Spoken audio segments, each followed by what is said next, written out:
They were fighting for us to have the right to our opinion, not the right to vote for whoever the white liberals said black people are supposed to vote for. You get what I'm saying? And then James Corden went in and said, well, this president, you're Christian, and this president, I don't see anything Christian about him. I said, okay, so last year y'all tried to tell me who I'm supposed to vote for because I'm black. Now this year, white liberals trying to tell me who I'm supposed to vote for because I'm Christian. That would be like, I live in Calabasas, so everyone in my car's got to be a convertible, huh? Right. It's just all based on y'all vision of what I'm supposed to do. We are in a country where we allowed to like whatever we like. 7 years in, 6 years in, to the Obama administration, when I was sitting at the Met balls, when I was sitting in front of white people and they thought, I wouldn't thought you would like Trump because of the racism. So you mean to tell me I make every decision based off my color? The most racist thing a person could tell me is that I'm supposed to choose something based on my race. On a lot of stuff, we're going to have to agree to disagree because I think we're going to walk out the door with the same way that we walked in. You know what I'm saying? Like, but that's what I've been saying. Let's agree to disagree. Yeah, and I'm fine with that. I'm here to celebrate you. God is showing that you can have your own thoughts, bro. I've been canceled before there was cancel culture.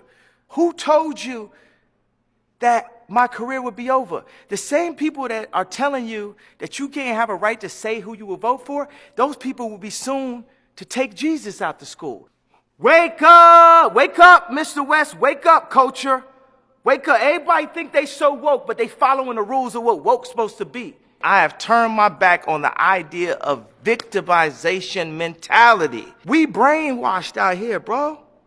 Come on, man. This is a free man talking. I recently discovered something startling about myself. It turns out that I'm a racist, sexist, misogynist. This came as quite a shock to me. How did this happen? As a person of color, a single woman with a graduate degree who grew up poor in a home without a father, I had a clear political path to follow, and I followed it. I voted for Barack Obama twice. After all, we share the same skin color. His father was from Africa. Mine was too. What other reasons did I need? I was inspired to see a black man rise to the highest office in the land. I believed his ascent would herald a new beginning, a new era of racial healing and harmony. We would finally have that frank discussion about race that everyone always talks about. I was also inspired by his wife. I was thrilled to see such a strong, opinionated black woman take the national stage. But then something happened. Actually, several somethings. I realized there was a big contradiction in my own life. I considered myself a free thinker, but I was thinking exactly what I was supposed to. I decided to start asking questions. I belonged to several campus feminist groups. I was even teaching feminism to inner city girls. Part of that teaching involved making the case for abortion. These girls needed to know that they had the right to make decisions about their own bodies. Surely, I thought, that's empowerment. But one day I asked myself, isn't it men who benefit most from consequence-free sex?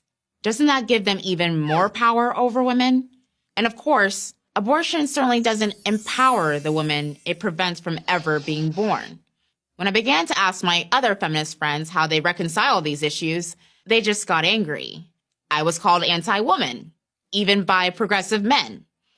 But I'm not anti-woman, I thought. I am a woman. I just don't want to be a weak one. I want to be strong, like Michelle.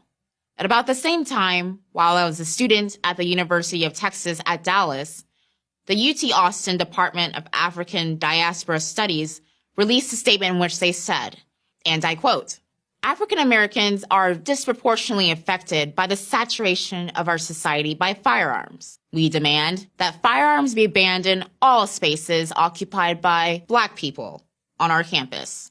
Wait a second, I thought. Why would you want to ban firearms only in Black areas? Doesn't that mean that you either think Black people are more dangerous than other people or less worthy of protection? These questions did not endear me to my progressive friends. I was called a race traitor, even by white people. But I'm not anti-Black. I am Black. I just want to be safe, like Barack. I realized I didn't have a good answer. I only had more questions. Like, why were Blacks doing so poorly in cities that had been run by Democrats for decades? Was it racism and sexism that was holding people back? Or was it something else? The more questions I asked, the less popular I became. But here's the funny thing. I started to feel better about myself.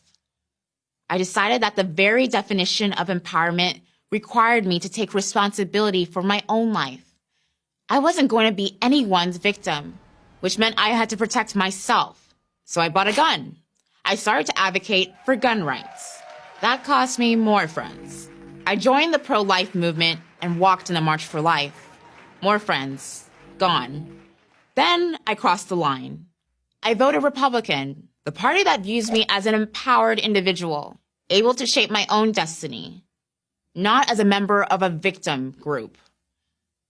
And that's how I became a racist, sexist, misogynist. I'm Antonia Okafor for Prager University.